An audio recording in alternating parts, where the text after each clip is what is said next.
오늘도 예배의 자리로 나온 여러분 모두의 가정에 평안의 복을 주시기를 원합니다. 아멘. 사업을 번창하게 하시기를 원합니다. 아멘. 자녀들을 형통하게 하시기를 원합니다. 아멘. 오늘 순교자 기념주일인데요. 우리 국가적으로 6월은 호국 보훈의 달 그렇게 정하고 기념을 하고 그러죠. 이에 맞춰서 우리 국가를 위해서 독립이나 또 한국 전쟁 때 헌신했던 그분들을 기리는데 그분들의 핏값, 그분들의 생명을 생각하는 그런 때인데 여기에 맞춰서 우리 총회도 믿음을 지키다가 주님을 위해서 교회를 위해서 수고하고 애쓴 그런 분들을 기리자 그런 차원에서 이제 순교자 기념주일로 6월 둘째 주일은 매번 지켜오고 있습니다. 그런 의미에서 오늘도 말씀을 들으면서 우리가 좀 더 나라를 위해서 목숨을 헌신짝같이 정말 내어놓던 그런 우리 민족의 어떤 순국 선열들을 비롯해서 신앙의 선배들을 우리가 기억하면서 우리들도 좀 헌신적이고 또 희생적인 그런 믿음을 가졌으면 좋겠다라는 그런 생각을 해보게 됩니다. 순교하면 우리 주님이 1호 순교자라고 할 수가 있죠.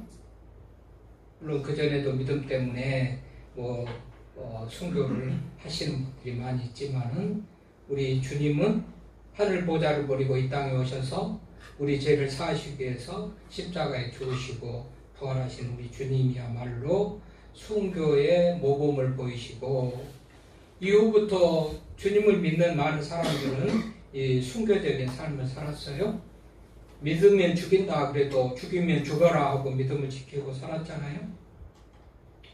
초기 교회 역사에 보면 서머나 교회의 감독이었던 폴리갑이라는 그런 감독님이 계셔요.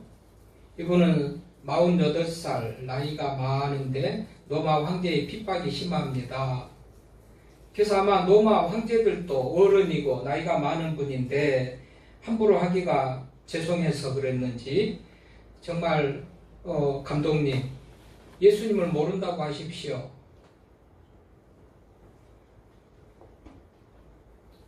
그러면 살려주겠습니다. 그러는데도 불구하고 86년 내가 사는 동안 하나님은 한 번도 나를 모른다고 하지 않았는데 내가 어떻게 하나님을 모른다고 하겠습니까? 하면서 그야말로 순교를 당했잖아요.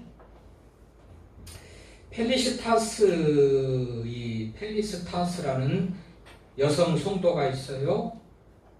이분은 그 믿는다는 것 때문에 잡혀갈 때에 임신을 하고 있었답니다. 출산을 앞두고 있었던 거예요.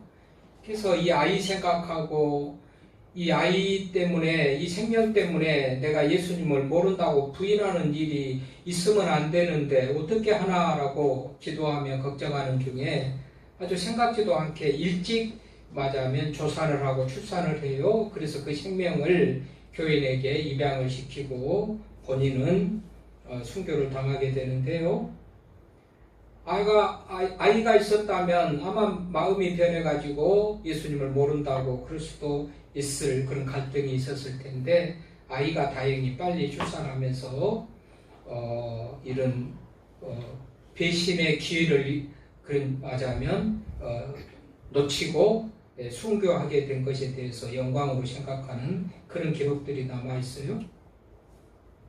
그러면서 이분은 8일 만에 체포된 지 8일 만에 출산을 하게 되는데 출산할 때 얼마나 여성들이 고생스럽습니까? 힘들잖아요. 죽을 힘을 다해서 출산을 하잖아요. 그러니까 그것을 지켜본 간수들이 어린애 나면서도 그렇게 죽겠니 살겠니 하면서 이 고통을 견디지 못하고 힘들어하면서 만약에 콜로세움 경기장에 네가 내동정리 치고 짐승들이 와서 너를 뜯어먹고 정말 그렇게 고통을 당하는 그런 고통은 아기 낳는 것보다도 더 힘들 텐데 견딜 수가 있느냐 하면서 회유를 하고 믿음을 저버리라고 그러는데도 지금 고통은 나 혼자 당하지만 내가 믿음 때문에 고통을 당할 때는 하나님께서 나와 함께 하시기 때문에 그 그 힘든 것들이 힘들지 않고 이겨낼 수 있을 것입니다. 그렇게 말을 하면서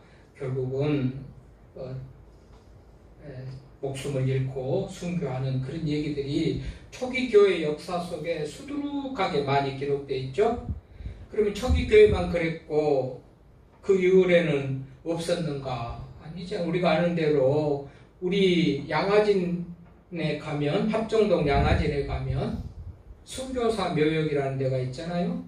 절도산하고 붙어있는 우리 기독교 성지 선교사 묘지에 거기 가면 얼마나 많은 선교사들이 이 땅에 와서 헌신하고 수고하다가 생명을 잃은 그런 많은 사람들이 있어요. 물론 예부의 압력에 의해서 죽는 경우도 없는 것은 아니고 믿음 때문에 예부의 압력에 의해서 죽는 경우도 있지만 일제시대 같은데 특별히 신사 참배를 거부하다가 죽는 분들도 계시지만 예수 정신으로 복음을 전하고 살다가 수많은 선교사들이 죽은 그런 기록들이 많이 있기도 하고요.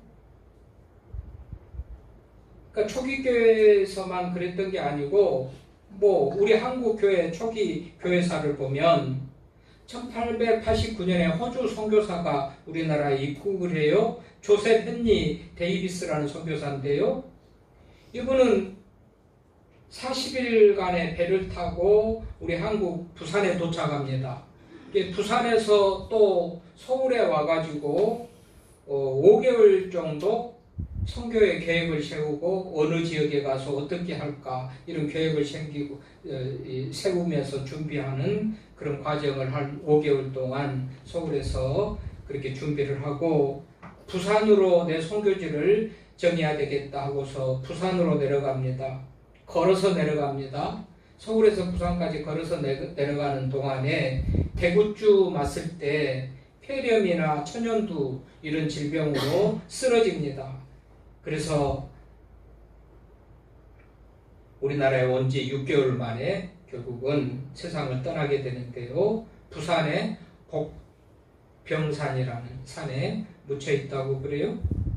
이분은 호주 본국에 있을 때 학교 교장이었다고 그럽니다. 교장직을 내려놓고 우리 조선이라는 땅에 와서 정말 불쌍한 사람들에게 복음을 전해야 되겠다 와서 그렇게 왔다가 6개월 만에 세상을 떠난 것이죠. 이런 분들이 수두룩하게 많다는 사실 아니겠어요? 이분들의 헌신과 피값으로 교회가 세워지고 한국 교회가 세워지고 학교가 세워지고 병원이 세워지고 우리가 믿음을 갖게 되는 그런 은혜를 입었다. 이분은 부산 지역에서 선교 활동을 하려다가 그렇게 도중에 죽었다고 말씀드렸죠. 조셉 헨리 데이비스. 근데 호남 지역에서 그야말로 열심히 선교를 했던 올리암 맥클리 전킨이라는 분이 있어요. 한국 이름을 전위렴이라고 그렇게 정하고 이름을 붙여서 바꿔서 한국 이름으로 불리는 사람인데 이분이 미국에서 있을 때 우리 언더우드 선교사가 한국에 와서 선교 활동하다가 7년 하고 안식년으로 미국에 조금 쉬러 갔을 때에 이 언더우드 선교사를 통해서 진짜 조선이야말로 선교사들이 필요하다. 많이 가서 선교를 하고 학교도 병원도 세우고 그 나라가 살 수 있도록 해야 된다라는 그런 선교 보고하는 것을 듣고 감동을 받아서 호남 지역에 오게 됩니다. 그래서 이 일리엄 맥클리 전킨이라는 분은요, 우리 호남 지역을 열심히 복음화했어요. 그래서 그때 당시 이 호남 지역이 복음화율이 가장 높았답니다. 그래서 한국의 갈릴리라 그렇게 불렸다고 그래요. 전북지역, 호남 지역에서도 전북지역. 그래서 전주 예수병원 같은 병원이 그때 생기는데 전주 예수병원은 강남, 한강 이남 지역에서 가장 근대적인 의료수술을 갖춘 그런 병원을 생겼다고 그러잖아요. 전주의 신흥학교가 유명한데 한일 학생운동의 중심지가 되기도 하고 김민전 목사님 같은 분들이 중요한데 또 수많은 독립운동가나 목사님들을 많이 배출하는 그런 기여를 했다고 그럽니다. 그분의 선교 사역이 순교하고 무슨 인연이 있는가, 관련이 있는가 이런 생각을 하게 되지만 이 얼리안 맥클리 전킨이라는 선교사에게는 조지, 시드니, 프랜시스라는 세 아들이 있었다고 그래요. 조지, 시드니, 프랜시스 세 아들. 그런데요, 첫째 아들은 2살에 죽습니다. 우리 한국에서 낳고 맞아하면 낳은 지 2살 됐을 때 죽었다는 거 아니겠어요? 둘째 아들 시드니는 2개월 만에 생후 태어나서 2개월 만에 죽고요. 셋째 아들 프랜시스는요 생후 20일 만에 세상을 떠나요. 그러니까 기록의 내용대로 무덤에 풀이 마르기도 전에 죽고 무덤에 풀이 자라기도 전에 세 아들을 잃은 그런 아픔을 겪죠. 2살에 2개월에 20일 만에. 그럼에도 불구하고 선교를 포기하지 않고 우리나라가 그렇게 건강이나 위생이나 뭐 그야말로 열악하니까 뭐 풍토병 아까도 우리 조셉 헨리 데이비스도 폐렴이나 천연두에 걸려서 선교하러 가는 길목에 대구에서 죽었다고 그랬잖아요. 아무튼 이렇게 열악한 환경 여건 속에서도 주의 복음을 증거하기 위해서 정말 헌신하다가 이렇게 죽어가는 사람들이 많이 있습니다. 6.25 때 전쟁 때 신앙 때문에 죽는 일은 우리가 숱하게 잘 알지요. 일본 사람들이 통치할 때 일본 치하에서도 믿음 때문에 많은 사람들이 죽었고 6.25 때도 이북에서 내려오는 공산당들에 의해서 얼마나 믿는 사람들이 많이 죽고 교회가 불타고 그런 일이 많이 있는지 몰라요. 영암이라는 전라남도 영암이라는 데에 가면은요 상월 그리스도 교회가 있더라고요. 영암 상월 그리스도 교회에 2023년도에 순교 사적지로 지정이 돼가지고 감사 예배를 드리는 그런 기록이 신문에 있는데 그 기록에 의하면 그때 당시 교인들 35명이 다 순교를 당했다. 영암 상월 그리스도 교회의 교회사에 그런 기록이 있는 것이죠. 53세 되었던 서석근이라는 여자 집사님도 그때 순교를 당하고 죽임을 당하는데 그분은 이때 죽어야 첫째 부활에 참여할 수 있다라고 그러면서 순교를 두려워하지 않고 믿음을 지키면서 죽어갔다는 그런 기록이 있고 60세였던 임유상 집사님은 가족들이 다 함께 일가족이 순교를 당하는 그런 슬픈 기록도 있고요.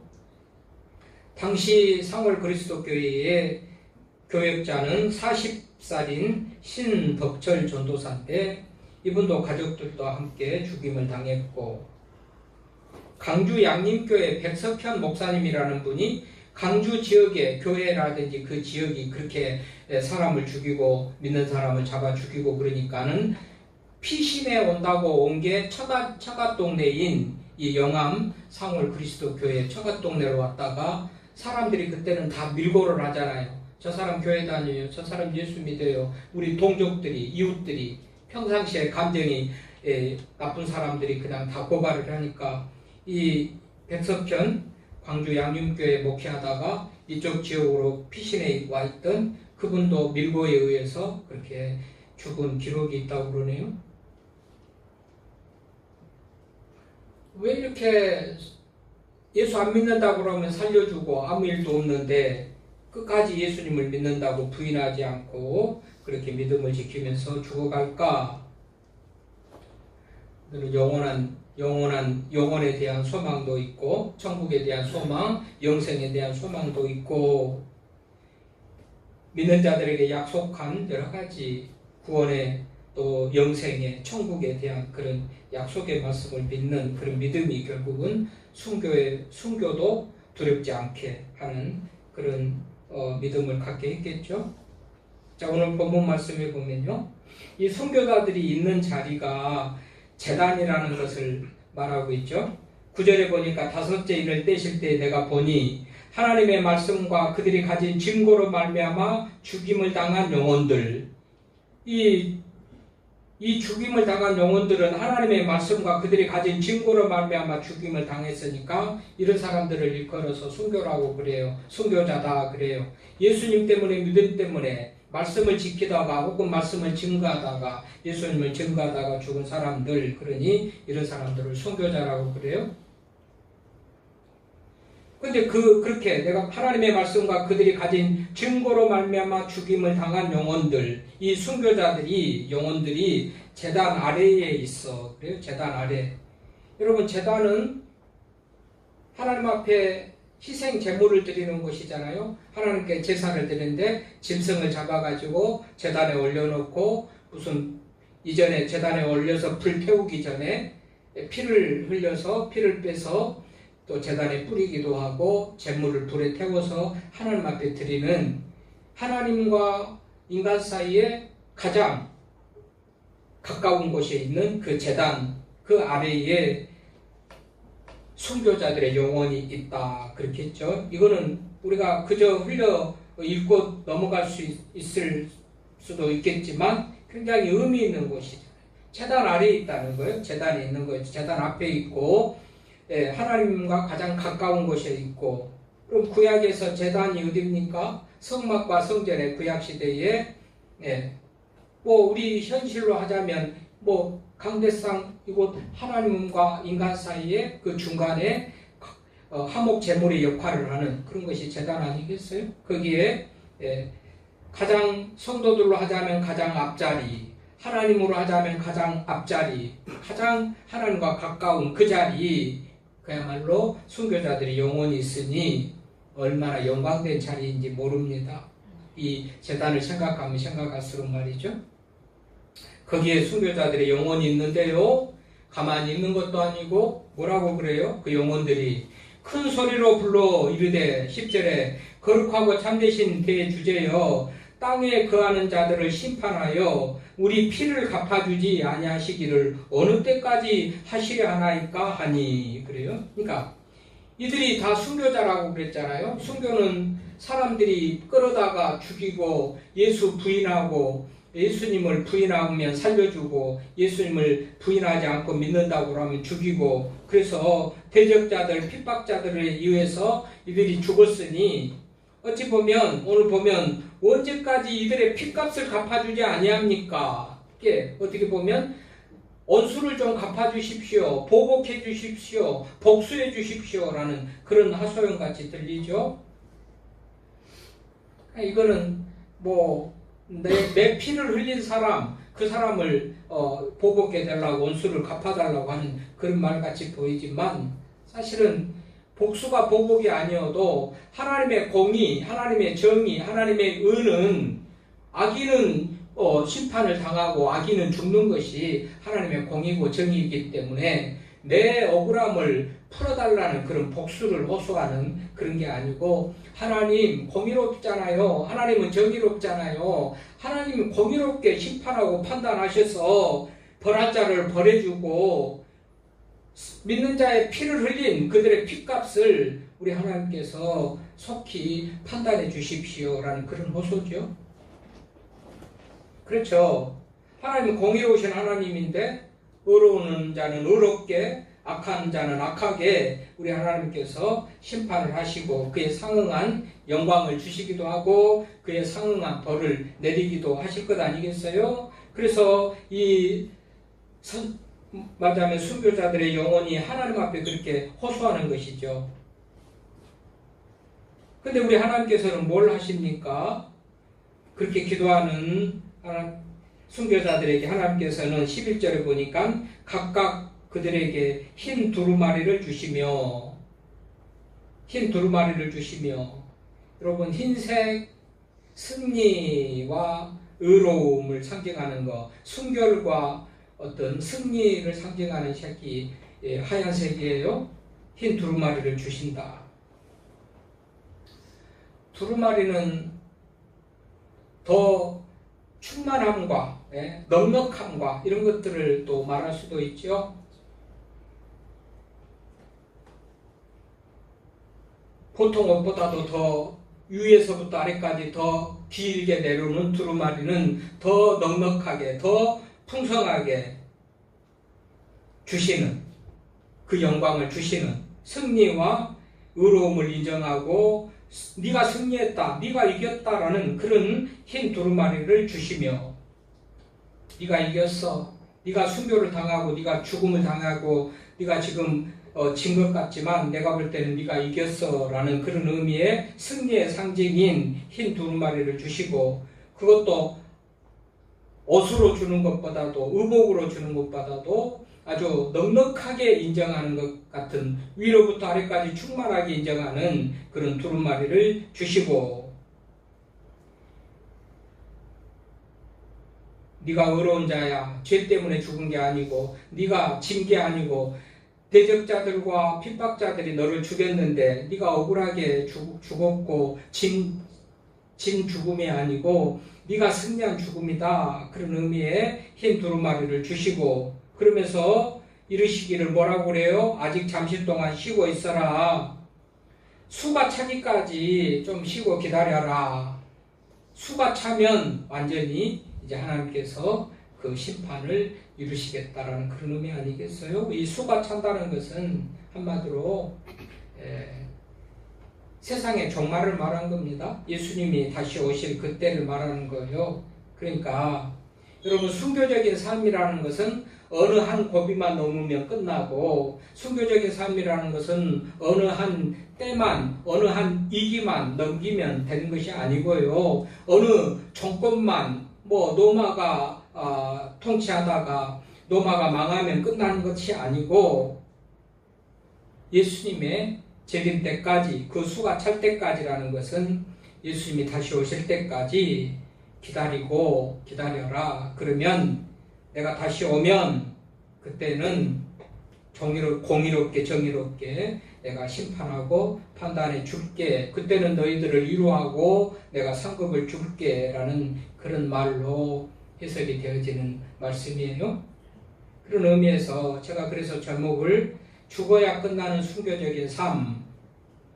여러분, 순교적인 삶이라는 것이 이 정권만 끝나면 끝나겠지, 이 사람만 나를 대적하고 핍박하는 이 사람만 죽으면 끝나겠지라는 게 순교적인 삶이 아니고, 우리는 시작부터 우리 인생 끝날 때까지 순교적인 삶을 사는 사람들이다, 이런 마음을 가지라는 거예요. 어느 한 순간, 순교적인 삶이라는 것은 무슨 교회가 어려울 때 한순간, 무슨 법이 강화돼 가지고 그 순간 기간만 아니고, 우리 믿음의 삶에 있어서 순교적인 그런 삶은 믿는 순간부터 죽을 때까지 계속적인 순교적인 삶을 사는 것이다, 이런 의미를 오늘 말씀 속에서 하시는 거거든요. 그런 의미에서 여러분, 순교적인 삶, 주님 믿음을 지키다가 말씀대로 살다가 핍박받고 힘들고 하는 그 삶은 우리가 믿음 생활하는 한은 죽을 때까지 계속되어진다라는 그런 마음의 준비를 하고 우리가 살아가야 되는 것이 맞습니다.